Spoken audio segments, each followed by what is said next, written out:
Welcome to the Project Censored Show on Pacifica Radio. I'm your host, Mickey Huff. Today on the program, Crisis, Culture, and Civility, Critical Media Literacy Education, and Election 2024. Listeners to the program know that we've been addressing this issue quite a lot the past several months. The reasons are obvious. But our angle looking at the importance of critical media literacy education is one that I think that I certainly wish would catch on in broader media circles. And I know today's expert panelists would agree. We are joined by Allison Butler. Allison is a senior lecturer and director of the Media Literacy Certificate Program in the Department of Communication at the University of Massachusetts Amherst. She is also co-director of Mass Media Literacy nonprofit organization, where she develops and runs training programs for teachers covering critical media literacy in K-12 schools. Also vice president of the board of the Media Freedom Foundation and a spokesperson for Project Censored.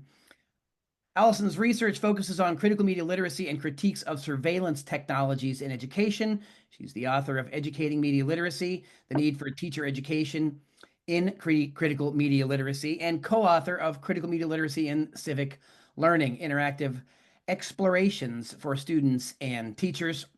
She's also a co-author of The Media and Me, a guide to critical media literacy for young people, and Surveillance Education. Allison Butler, welcome to the Project Censored Show today. Thank you so much for having me. It is wonderful to have you. And also, we're joined by Nolan Higdon, founding member of the Critical Media Literacy Conference of the Americas. He's a Project Censored national judge, author, and lecturer at the Merrill College in the Education Department at the University of California, Santa Cruz. His areas of concentration include podcasting, digital culture, news media history, propaganda, and critical media literacy. His work's available at his Substack, nolanhigdon.substack.com, and he is author and co-author of numerous books, including The Anatomy of Fake News, a critical news literacy education, Let's Agree to Disagree, a critical thinking guide to communication, conflict management, and critical media literacy, The Media and Me, a guide to critical media literacy for young people, and also Surveillance Education, navigating the conspicuous absence of privacy in schools. Higdon's a regular source of expertise for CBS, NBC, the New York Times, San Francisco Chronicle, and of course, you've heard him here before many, many times on the Project Censored Show. Nolan Higdon, welcome back to the program. What's up, Mickey? Thanks for having me. It's wonderful to have you all here for a panel, and I would love to welcome also Sydney Sullivan, who is a full-time lecturer at San Diego State University, is ABD PhD candidate at the University of California, Davis, focusing on education and digital rhetoric with an emphasis on well-being. That's certainly something that we need to focus on, and we're going to be talking about that on the panel today. So, Sydney, we're delighted to have you here with us. Sydney's also developing skills for a career in administration, aiming to create writing curricula that integrate digital rhetoric and well-being. So, in other words, maybe infusing more faculty-inspired ideas into the administration to create a more harmonious environment in higher education. As a lecturer at San Diego State, Sydney enjoys working with students on critical digital literacy skills. And while social media, digital news articles, and general advances in technology have led some educators to feel students are disengaged or can't pay attention in the classroom, Sydney sees this as an arena of concentration that should be the center of curricula. Getting students to engage with digital rhetoric and how the world around them is currently making arguments is critical to encouraging them to be informed in their day-to-day lives. And Sydney Sullivan, welcome to the program. Thank you, Mickey. I'm happy to be here. Speaking of being well-informed in day-to-day lives, and we hope that that leads to people being meaningfully civically engaged. We're going to divide our conversation today into a few components. First, we're going to talk about the crisis, right? We don't just have a civic crisis. It's also been brought on by a media crisis and actually a media literacy crisis. We have a dearth of media literacy education in the United States, all present company accepted naturally. But here we are in the same space talking about it. And as I mentioned earlier, it would be wonderful if these kinds of conversations that we're going to have today would make their way into broader educational arenas and even into the political landscape. It would be wonderful to hear our political candidates talking about the importance of many of these issues. So we're going to talk about crisis. how we got here, and we'll start with you, Nolan Higdon, and go through Allison and Sydney. And then we're going to talk also about culture. We're going to talk about some specific examples of things that are happening around us and how critical media literacy education maybe can help us navigate some of those issues. And then, of course, we're going to talk about the importance of civility. While not being a requirement for the First Amendment, civility is a really important. It's a really important component when we're communicating with each other, especially reaching across aisles to people who may be different than each other, and particularly if there are impasses or if there are significant disagreements. I'm imagining some people in the audience might be rolling their eyes or laughing somewhat cynically because we live in a very hyper-partisan climate right now. It's being driven by a lot of heated rhetoric. We might even say hateful rhetoric at times. But this has been a while in the making, and we've all written about this to varying degrees. So Nolan Higdon, let's start with you about some of the crisis that we're facing, because you're the author of a book about fake news, and we can't seem to get rid of the term, let alone the practice. Coming after the 2016 election, we kind of saw ourselves erupt into a moral panic around fake news and what we need to do about it. But yet here we are in the midst of an election where we're not even we're on the cusp here of yet another major election, and we see major candidates talking about immigrants eating dogs and cats and pets and other completely bogus stories driven by racism that somehow just seem to take hold in the electorate. Nolan Higdon, can you talk a little bit about this challenge? And of course, as ever, we'll come back to critical media literacy education as the antidote for these issues. Nolan Higdon, we'll start with you. Yeah, thank you, Mickey. Yeah, and well said. Fake news has been a fixation point to explain all our problems for the last decade or so, which has led to a litany of problems. But from a critical media literacy perspective, media itself isn't necessarily the problem, right? It depends what we do with our media, kind of defines its role. And in the United States, we've allowed a lot of our media to become for profit, and so it operates for that profit. And as a result, these companies, media makers, try and transform users from media citizens to media consumers, basically mindless consumers that can use these for the profit-making purposes. So right there, we have a lack of focus for democracy in our media system. I'm talking about both our news media and our so-called social media. But even worse than that, and I think this gets to the layer of the hyper partisanship you were talking about, the ways in which these tools are designed really feed into spreading false information and dividing audiences. So news media and journalism for about 30 years now have really switched their programming to be a us versus them mentality, a confirmation bias type reporting, where audiences go to be told they're right and get an opportunity to lampoon a caricature of the other side. That started with cable news. The legacy newspapers got involved in doing the same model once they went to a subscriber model in the digital age. And of course, social media, study after study shows that falsehood flies further and faster than truth on social media. And the best content on social media, best in terms of engagement, is that which is divides, appeals to hate and fear, or confirms bias, which is exactly what effective fake news does.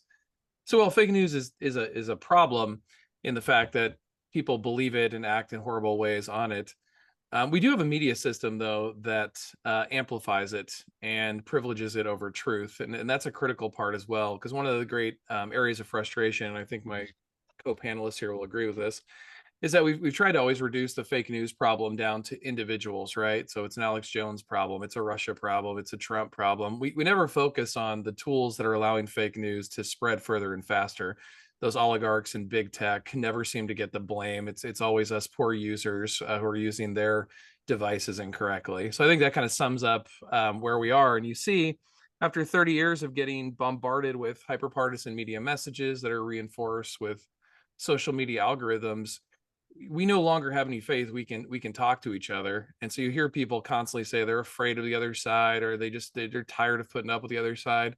But if you really start interrogating, most people don't actually put up with the other side. They block their people out online, they censor people online, and they know a character of the other side they get from 24-hour news networks. So it's not even that we refuse to talk to each other. We really don't even know each other at some level, which makes it really difficult to have a democracy. Well, indeed. And Nolan Higdon, this has obviously contributed to a lack of trust that we see. It's pervasive among many of our public and private institutions, but trust in media, this is from an October 21st Gallup poll posted from All Sides Media. We can maybe talk about them later too. But a recent trust in media survey here says, how in general, how much trust and confidence do you have in mass media, newspapers, TV, radio, when it comes to reporting the news fully, right? Accurately and fairly? A great deal, a fair amount, not very much, or none at all. Well, we won't keep you waiting and guessing about the numbers. But a great deal is 8%. A fair amount is 23%. Not very much, 33%. None at all, 36%.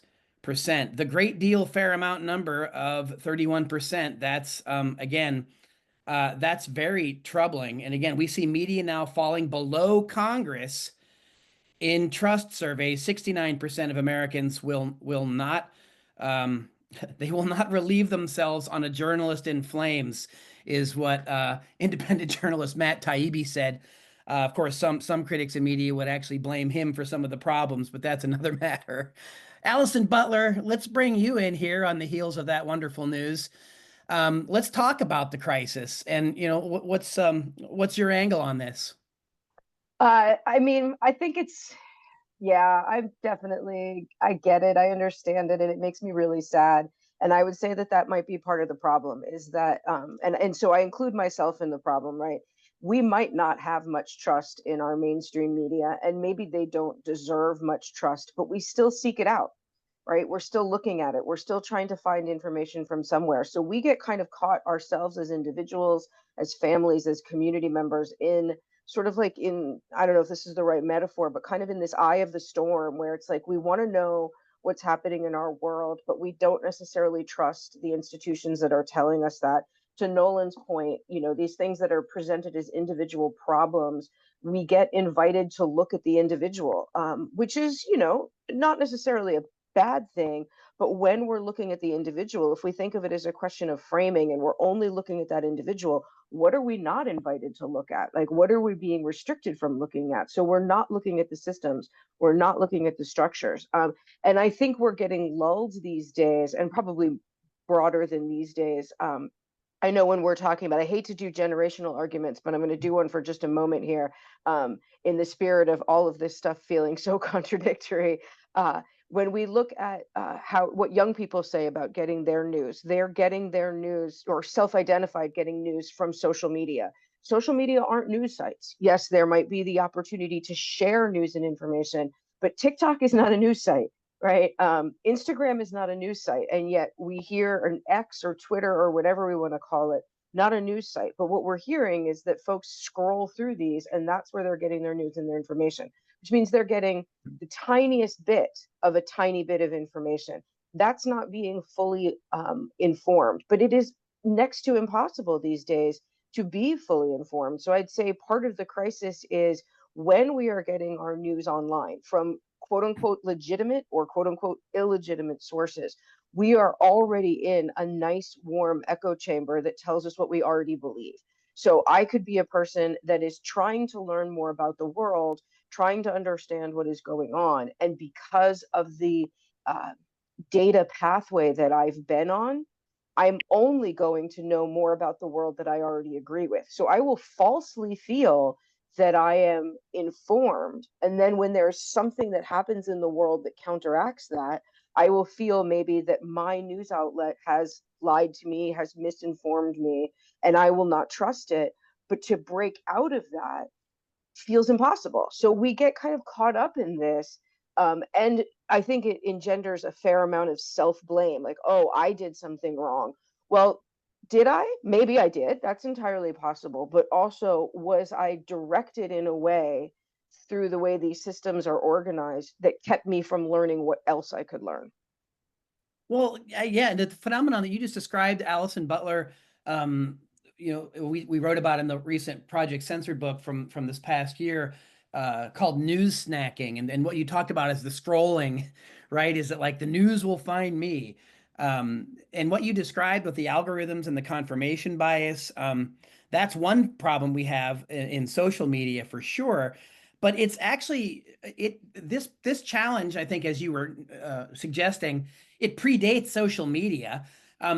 People learn certain habits and behaviors, and they go to their, what they were taught was the right source or the trusted source. And you could trust the New York Times to have side A and B or what have you, and there'd be differences on editorials or what have you from different papers. But it seems like we've always had this kind of a challenge, but it's really been exacerbated in many ways by the technology, number one. And number two, I'm assuming you would agree with this, a lack of critical media literacy education to keep up with the times. Oh, for sure. That's part of it, is we are so inundated and have been for generations and have been for decades and eons. I don't want to say that we're just inundated today. I think we've been inundated, or I should say, let me say that more carefully. We have always been told and given the narrative that this new technology is now inundating us. We were told this when film was first invented and popularized, that we were on a moral decline in society because the movies were going to teach us bad things. And I think the worst that was happening at that time might have been a well-turned ankle, rising out of a not lengthy enough skirt, right? But what we have never done in full capacity is counteract that moral decline with critical media literacy education. Yeah, a very significant point, and a good point to bring you, Sydney Sullivan, bring you into the conversation and to hear your angle a little bit about sort of the crisis in media, and then of course we're going to move through these several other portions of our conversation. But Sydney Sullivan. Yeah, when I think about the crisis, I think I draw pretty strongly onto the student population. Nolan was talking earlier about blocking people online, not knowing one another, and I can feel that to be extremely true when it comes to the classroom space. And I can feel that shift in the classroom space when we talk about heated arguments or political arguments, that they really struggle to have these conversations with one another. I think that struggle comes from a few things, whether it's scared of being canceled or scared of disagreeing with one another. But I think more than anything, it's this idea of being shamed or canceled. And I don't think people are really able to have those conversations anymore, which is frustrating and difficult. So I think creating those spaces for students is really critical. But I think the crisis also comes from this idea of just students being kind of separated from one another as well. When they have these different political ideas, political values, they're having those echo chambers where they're not really able to have conversations with one another. And I think something that I noticed the most, especially in my first year classrooms, so usually we have traditionally students 18 to 25, is that the idea of kind of verifying their information or having information that they see as valid isn't a skill set which has been solidified over time. So a lot of times I'll get papers or kind of submissions of things that are like, well, this is fact. And I'm like, well, where did you get this? And I think that's something that they struggle with, is actually verifying information or knowing where that information is coming from.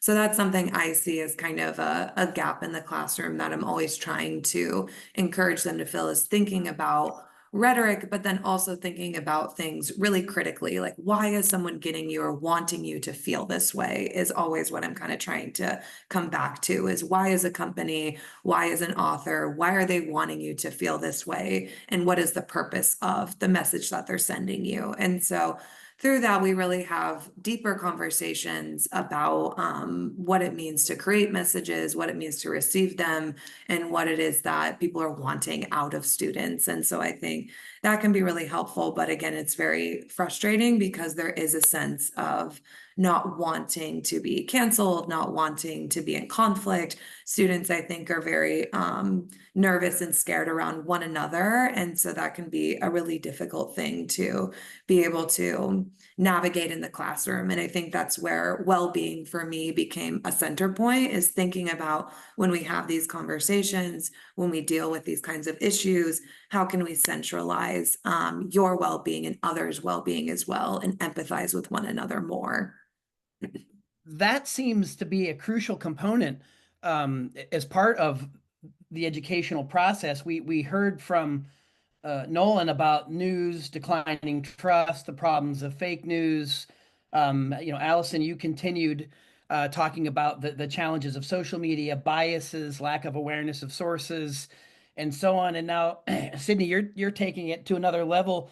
And around all of this, there's also a crisis of communication.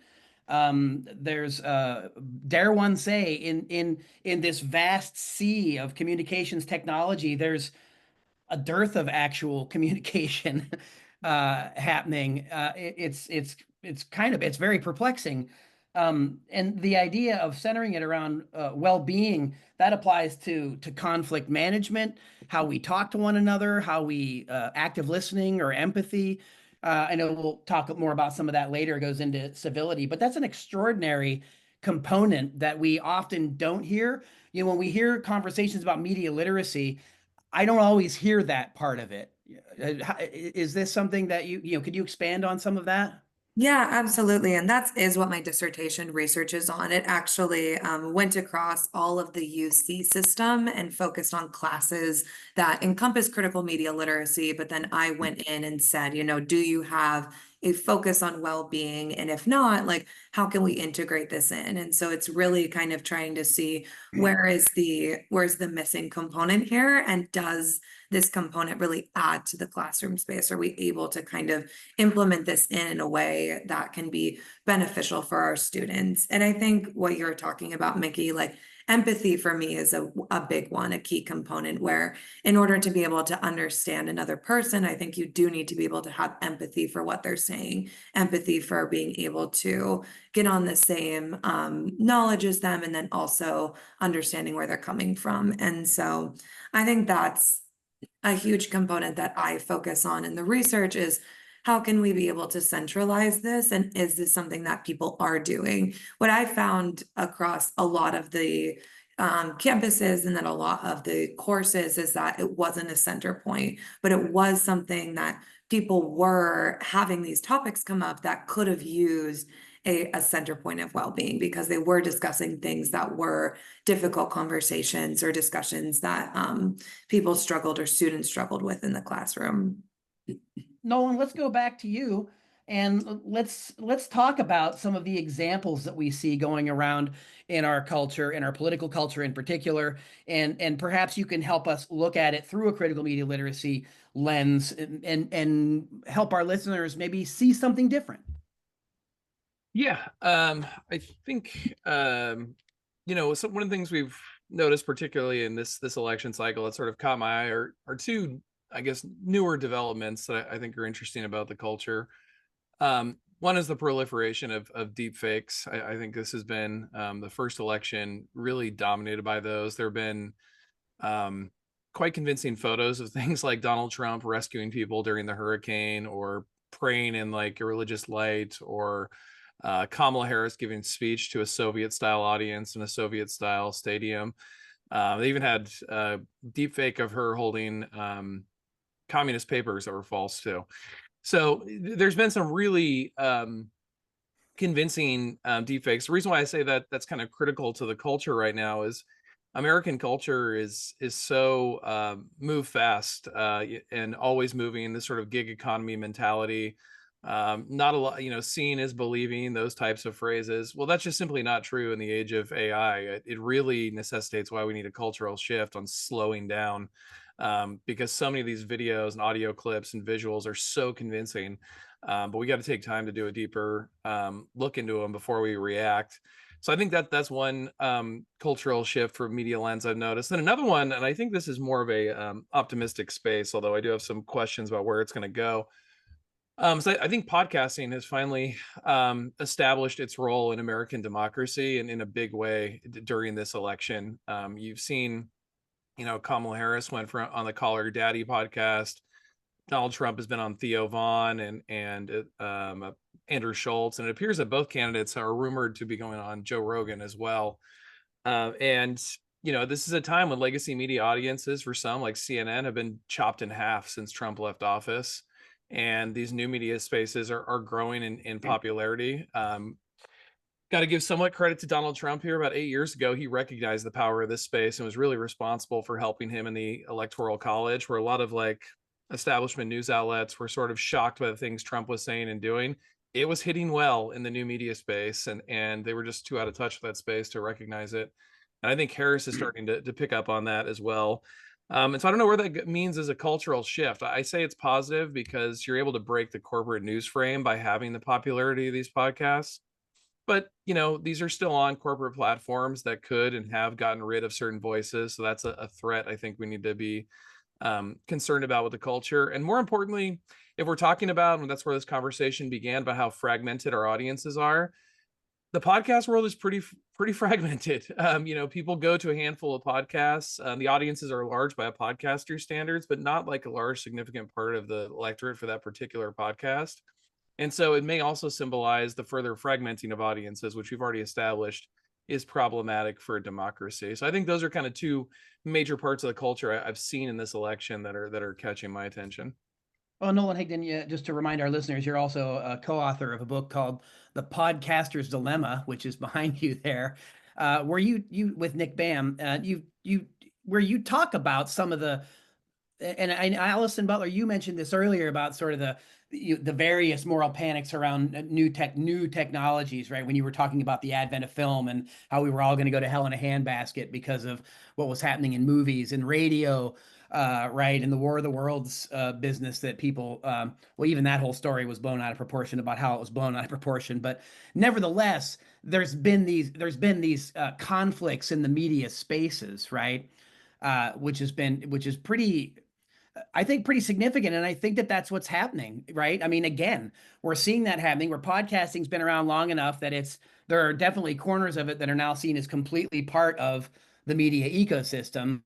Yet there's still pot shots taken, right? Like not even, what was it, in the last couple years?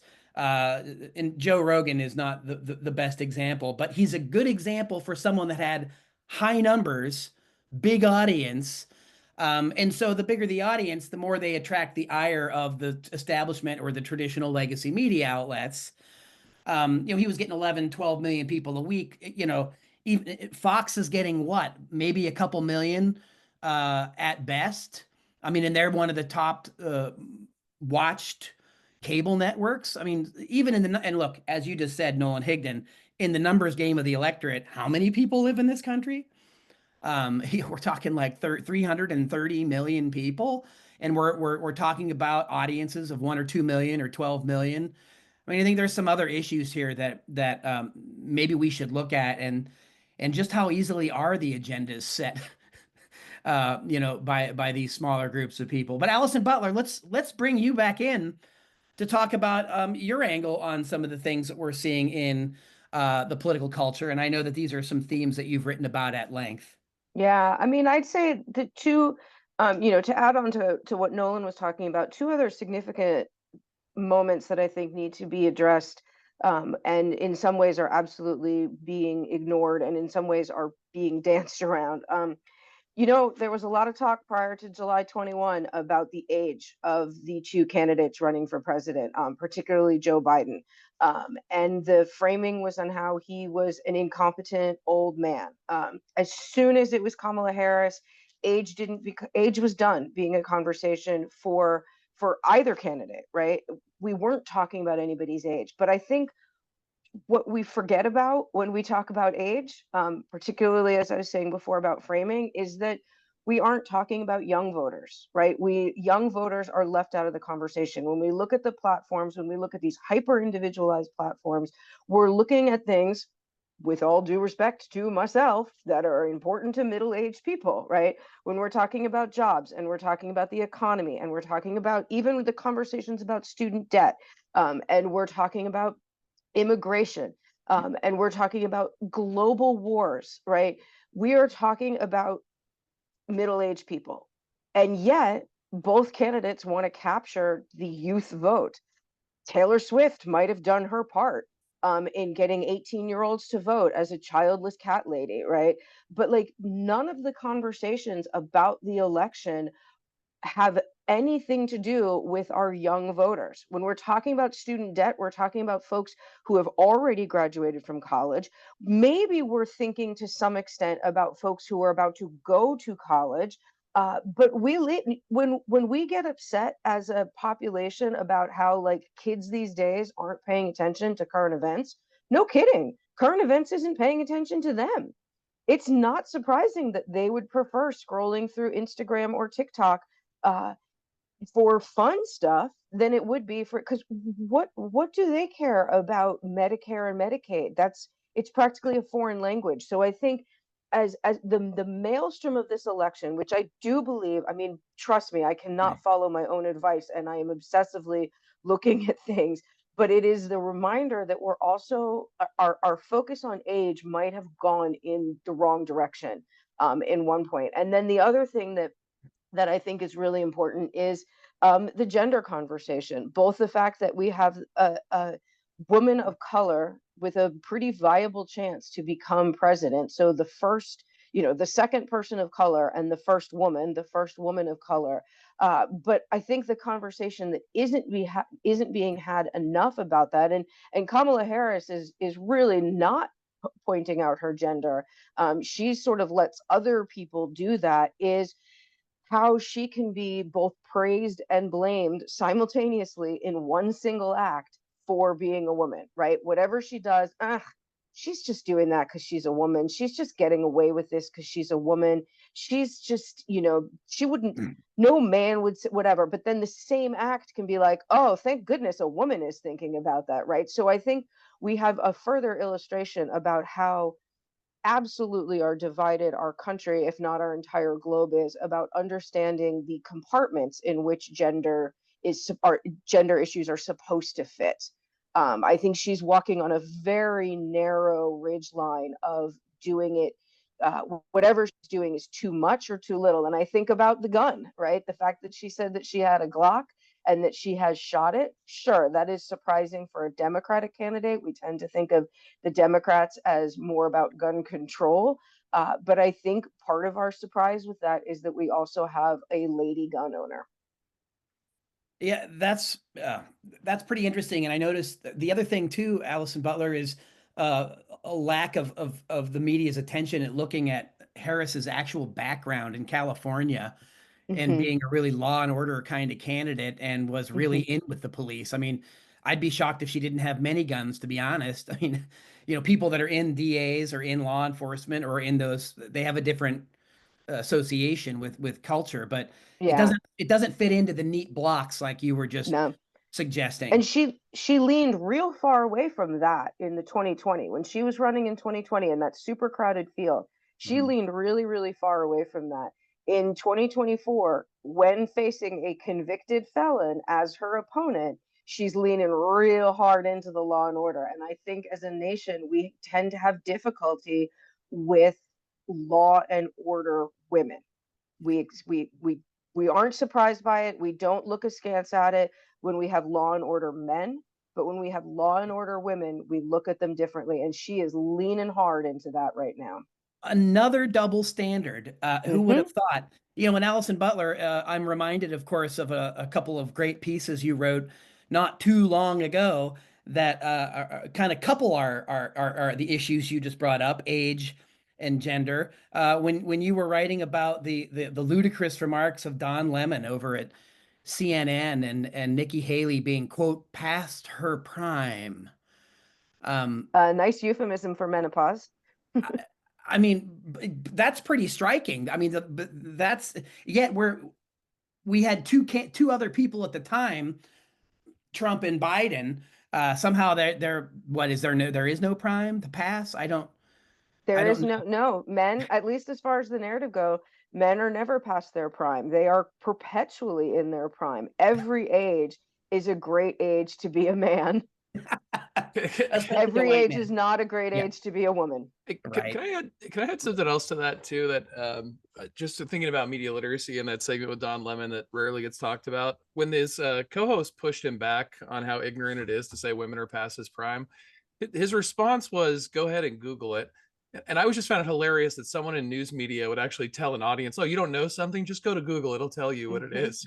Do your own research. Yeah, it was most like unmedia literacy moment of Don Lemon or news media there.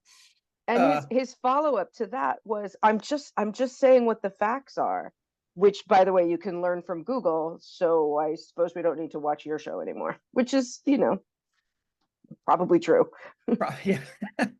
Sydney Sullivan, let's bring you in and let's look at your angle on culture and critical media literacy education. Yeah, I was just thinking about a lot of the things Allison said, especially when it came to gender, to age. Something that I pull in with my students a lot is the bias of AI. So Dolly, for example, which is like an image creating platform, always creates images that are gender and age biased. So in one of the examples, the women in the samples were never aged. They always had like a young appearance. They couldn't have wrinkles. They needed to have this kind of youthful selves to them. And it was based on a generated kind of prompt to do someone in the workforce. So they were kind of insinuating women who work need to be this like young, vibrant person.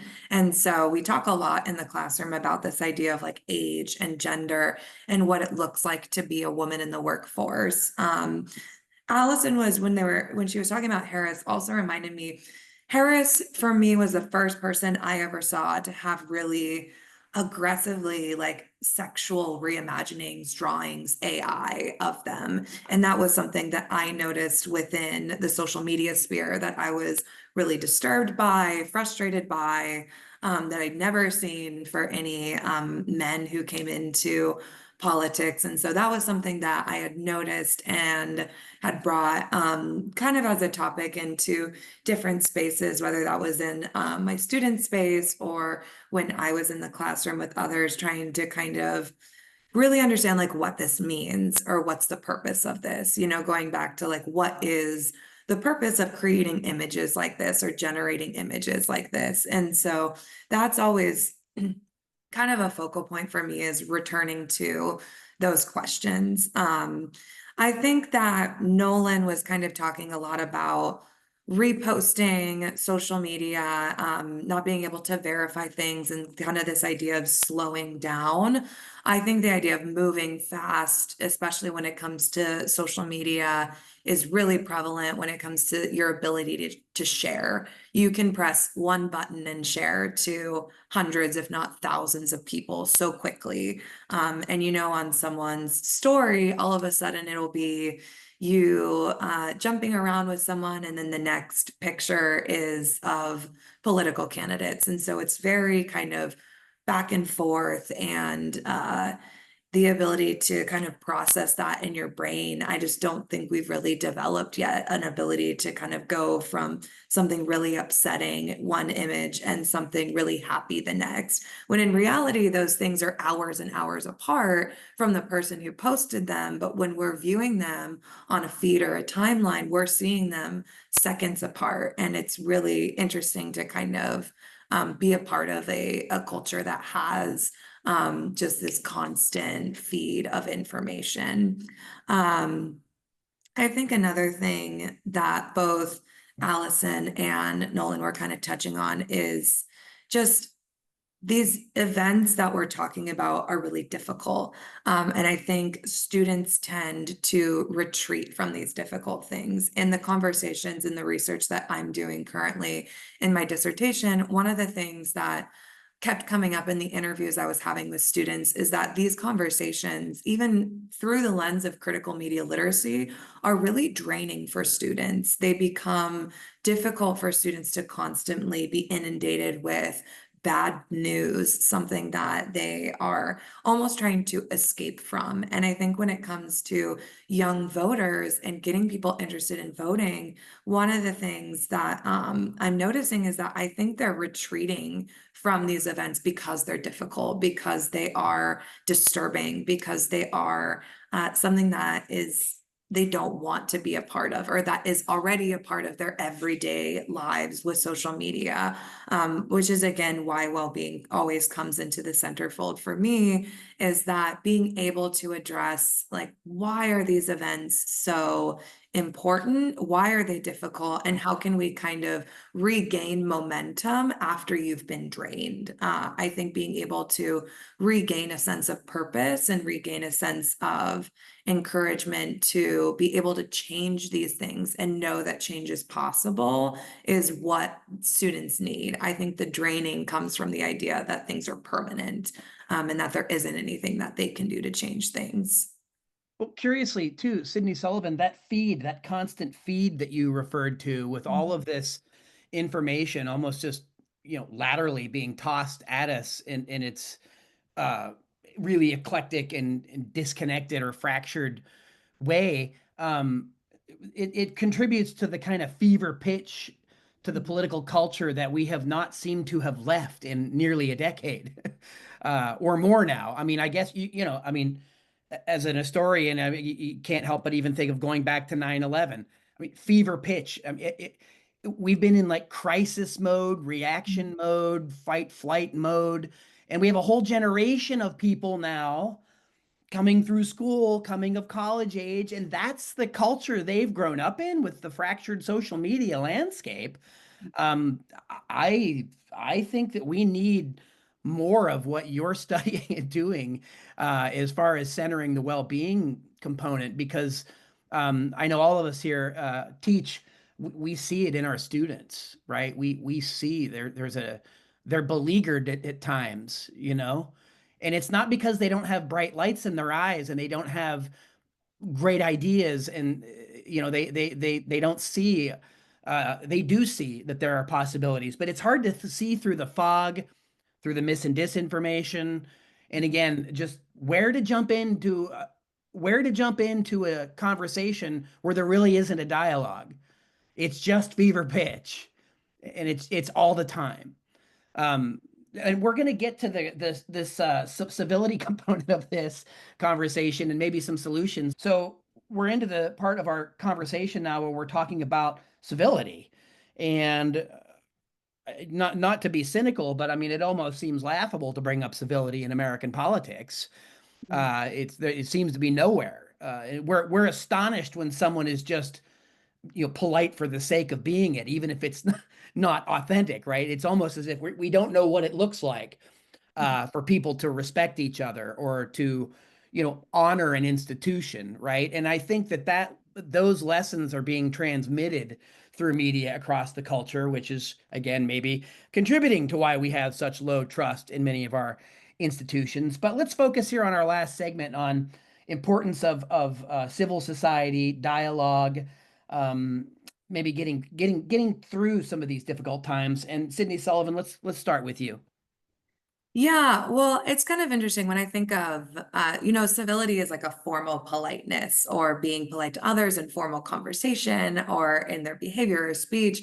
But I also think of just kindness and well-being. And interestingly, some of the research surrounding wellness and kindness kind of talks about it as being like a muscle, something that you have to work every day or you have to practice that. And kindness, I think a lot of times people view as a innate thing that you have. You're either a kind person or you're not a kind person, or you are able to kind of just have that essence about you. But I really view wellness and kindness and being able to engage with others with kindness as a practice, as something that you can practice and engage with on a day-to-day basis. And I think that the classroom space is a perfect place to practice that, especially when it comes to engaging with people that we see that are different than us, that have different opinions, and especially different opinions that are very strongly opposed to how we believe.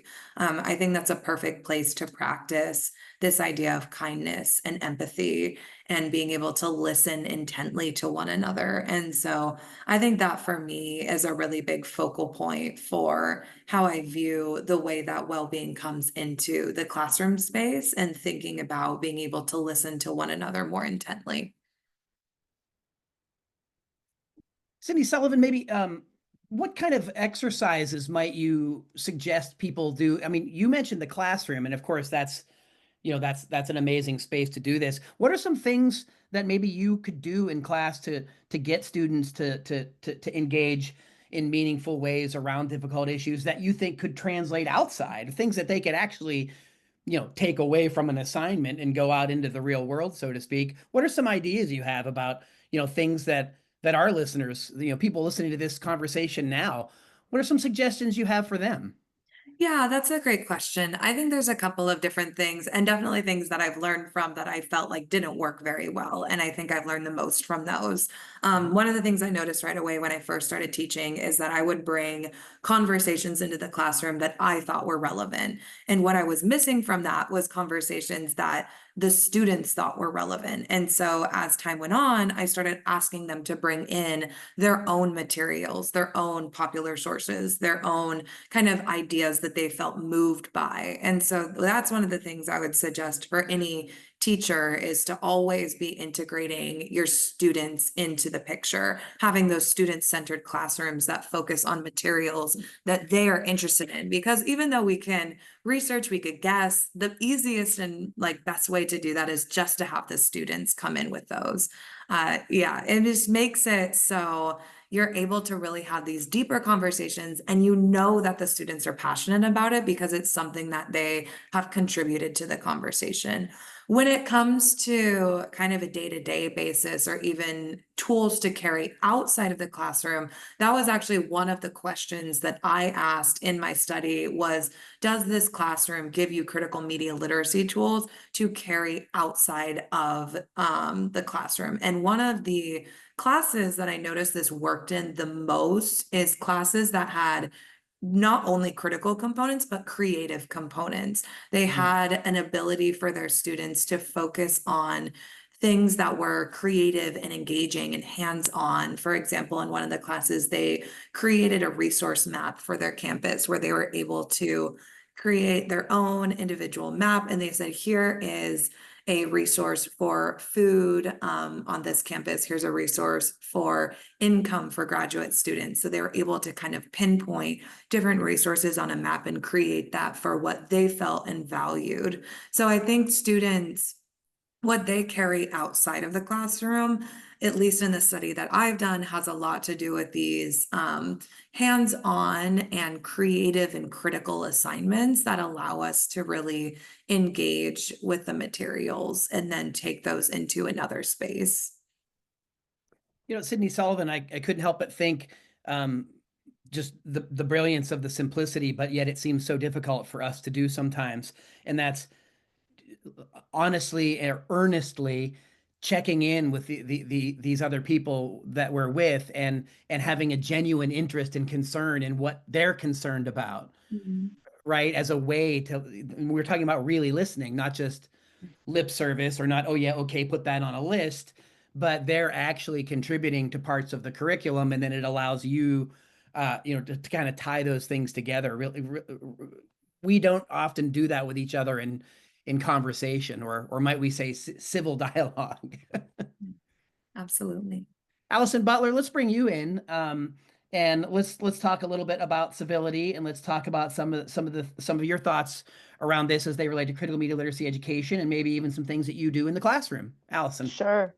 Yeah, I just really want to echo as much of everything that how valuable what Sydney was saying, and this idea of well-being, and so I include myself in stuff that I've probably messed up on over the years, by kind of maybe not paying attention. I think for a long time, probably still to this day, there was a certain level of naivete in terms of like, okay, great, I'm going to teach this media literacy stuff. I'm going to draw from my students' experiences, and that means we're all going to kind of go out into the world in a better way. And that's not true. I mean, it's not entirely true. It's not false, but it's not entirely true, because our students are coming into our classrooms with, to your point, Mickey, about just having lived, it's just living in constant chaos and in constant crisis. I mean, when I think about how old my students are now, they have never not lived where things are burning. And I mean that metaphorically as well as literally. They've not had a few years of just quiet time to sort of, grow up. Everything surrounding them seems to be in crisis. And then as instructors, we might get upset that they're not being super attentive to our material. Well, like, of course they're not. Like, they've never been invited or allowed to focus, right? So I think, an important thing to bring into any classroom, and particularly a media literacy classroom, because it's an opportunity where we can be really meta about this kind of conversation, is here's where we're at for a certain amount of time. Let's try and focus on that certain amount of time, and let's try and model good behavior, right? I mean, I teach at an institution that's really large. We have nearly 25,000 undergraduates. I think one of my first responsibilities at the start of every semester is to do my hardest work to make sure that I'm calling all my students by name, right? When they're in a class of 400 or 500, that's not an expectation. But if they're in a class of 20 to 40, I absolutely think that is my number one thing that I should do, is start learning their names right away. They are human beings, right? And that's how we can begin to model civility. I think, for example, we're all doing it here. We're all talkers. Like, all of us could talk and talk and talk. But what we're doing is we're not always talking. We're listening to what other people have to say. We're not even doing the sort of conversational interruption that can make for a wonderful dinner conversation. It's about making sure that there's time and space. And Sydney, to your point, that is a muscle. We have to constantly, constantly practice that. We have to, maybe those of us that are talkers have to sit on our hands a little bit and say, not my turn, right? Step back a little bit. So I think if we can kind of try and be sort of vocally and verbally meta, like, hey, we're going to talk about this, and we're going to talk about the things that we're doing with this, but then also model it and say, I got to sit back a little bit. I got to make sure that I'm just doing these behaviors, and let that kind of shine through. And then notice when we do things well, so that we can kind of support that. Like, for example, listening to each other. Um, and I think if we can do that in our little pockets, in our teeny tiny little pockets, we can do a little calming of pushing back against the chaos. There's a lot of wisdom in that, especially in the lead by example components that, both that you, Allison, and Sydney were just talking about. Is just when I see students in the classroom, sometimes and I can, as you mentioned, we all can talk and go to town. Me certainly among them. And I think sometimes, maybe they don't need yet another source of information blasting at them, this time just for me.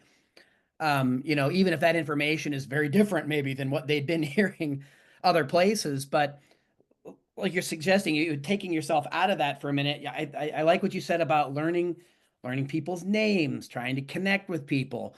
Some of that just all ties in with slowing down too, right? And it's like, yeah, we'll get to that. We'll get to, as educators, we have the agenda and the list, and we've got to cover the material. um it's important to remember that I think that some of the material is just us and the students and our collective experience and why we're there in the first place. That just gets easy to it becomes part of that same noise and the chaos and the fast culture, right? So the things that you're both telling us now, I think, are really important for people to purposefully, consciously practice and remember, and it does help to hear them. Nolan Higdon, let's bring you in here. You've been listening. Yeah, absolutely. One of the things I was thinking about while folks were talking too, that to kind of add to this conversation about the crisis that our students are coming from. I think this has become so normalized we don't focus on it enough anymore. But we increasingly in this culture pound through children the market demands from the moment they're born all the way until they enter college, right? You got to get good grades, got to focus on college, you got to get to school, got to get the good job. That type of pressure is absurd. And I mean, Neil Postman wrote about this 30 years ago, the disappearance of childhood. We put these folks under a lot of stress. That's not saying about 9/11, terror, COVID, any of those sort of matters on top of all that. But I think we've set up a really anxious society where from kindergarten, students are feeling like their whole futures are on the line if they don't act, properly in the preschool circle. So I think that's part of it. I also want to point out, and this is to all the educators out there. One thing at least for me, is frustrated about, leads me to be very frustrated about the profession, is we take the blame for everything in society. If something's wrong in the society, we blame the schools, we blame education. Well, the reverse is also not true. We can't take necessarily credit for everything. And I think we also need to reassess what is possible in the education space and what is not. I think it's really easy to use a lot of great rhetoric that virtue signals our values to say, oh, we're going to do this, we're going to do that. Can we actually do that though? Or are we just making ourselves feel good by achieving these larger goals? And I think that's an uncomfortable conversation we need to have in the education space, which I know will shatter a lot of the advertisements for our institutions. So I think those are some of the things. But in terms of the classroom, I agree with what's largely been said here. Model that behavior in the classroom is critically important. But we also need to force spaces to confront difference and remind ourselves that difference matters. There's study after study that shows just the homogeneity of ideology amongst faculty and students in schools, and we don't have to confront things or people we disagree with. And I think that's a problem if you're trying to model it in the classroom. I mean, as a teacher, we can kind of play the scapegoat or the conservative, or if we're in the liberal classroom, or the liberal if we're in the conservative classroom. But I think students would benefit a lot more if they were forced to interact with difference, and not just ideology, but poverty and race and gender. And I think we could do a better job of actually diversifying the classroom, where right now I think we diversify with the identities we can see, but we don't diversify with the ideologies or the lived experience behind them. And so I think we could do a much better job of that. Well, and critical media literacy pedagogy gives us opportunities to do that through various forms of media in the world around us, with things that are happening not just around us, but to us, or we're part of them, right? We're not separate from the media it acts as many ways as a wall, as a mirror, as a conductor, as a dictator.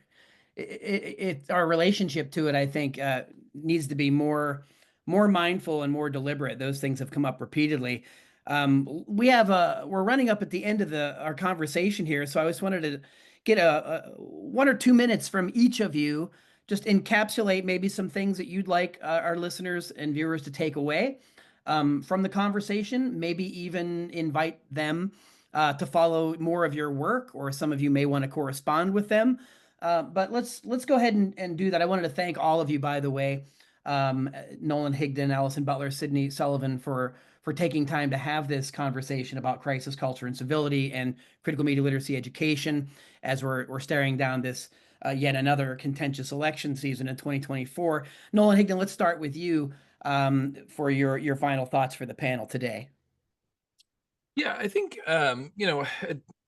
without sounding too boring here, I do want to say that I think a lot of what was said here in terms of just slowing down can be hugely important. I think having a lot more self-reflection can be hugely important as well. We spend a lot of time wagging our finger at the other side. Really good fake news and false information confirms existing bias. So I would spend a lot more time judging myself in terms of when I find content that confirms my bias. I think there's a lot more positive work that can be done there than finger wagging at others. And then in terms of the educational space, I just think it's worth reminding the audience that increasingly public spaces have been privatized. The ability to engage in such thoughtful and important work is becoming less and less possible in community spaces. And so protect schools, protect the classroom as a place where we can do this type of work.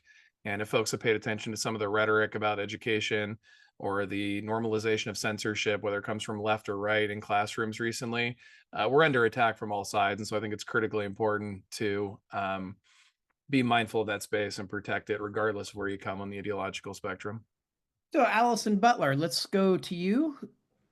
Sure. I would absolutely echo what Nolan said about slowing down. Our current media environment really encourages us to speed up, to scroll, to zip through things really quickly and consider that having been informed. I say we slow down. We've got to think more carefully, more slowly, and more deliberately. I would also say that it's time to start paying attention to the absence of data being data, right? We get a lot of information put in front of us, in front of our eyeballs, in front of our ears, at our dinner table conversations. But the more that we're getting put in front of us, we also have to recognize that there's an infinite amount more that isn't being put in front of us. What aren't we seeing? What stories aren't being told? And I'd say last but not least, this is a two-way street. You know, I think the greatest amount of responsibility is on these systems and structures to behave better, to behave more thoughtfully. But they're only going to do that if we push them to do so, right? When we keep kind of buying into it, truly with our money, with our time, we are to some extent allowing them to keep doing that. So we are also responsible. It's a two-way street. They should be behaving better, and we should be educated in such a way to tell them how to behave better. Sydney Sullivan, over to you. Yeah, everything that Allison and Nolan said, I would definitely echo, especially when it comes to slowing down. And then what Allison was just saying about the ability to recognize missing narratives and what's not being said in a conversation. I think I would just encourage more conversations to happen, continuing to allow people to speak and listen rather than silencing or blocking people. There's a lot of data to show that our inability to contribute to dialogues or our inability to engage with others is actually harming society rather than making it better. And so I think being able to continue to be open around having conversations with others and creating those spaces for our students as well is really important. So that's what I would encourage others to do. And thank you. Yeah, absolutely. I want to thank all of you for joining us today on the Project Censored show for our conversation on crisis culture and civility, looking at the importance of critical media literacy education in the U.S. and of course globally. In the U.S., we're coming up on election 2024, and I think a lot of the things that each of you talked about today and pointed out, I think, are things that anybody or everybody listening to this, they can take something away from this, and they can improve certain parts of their lives. They can improve relationships. And, something that we can always do, improve ourselves.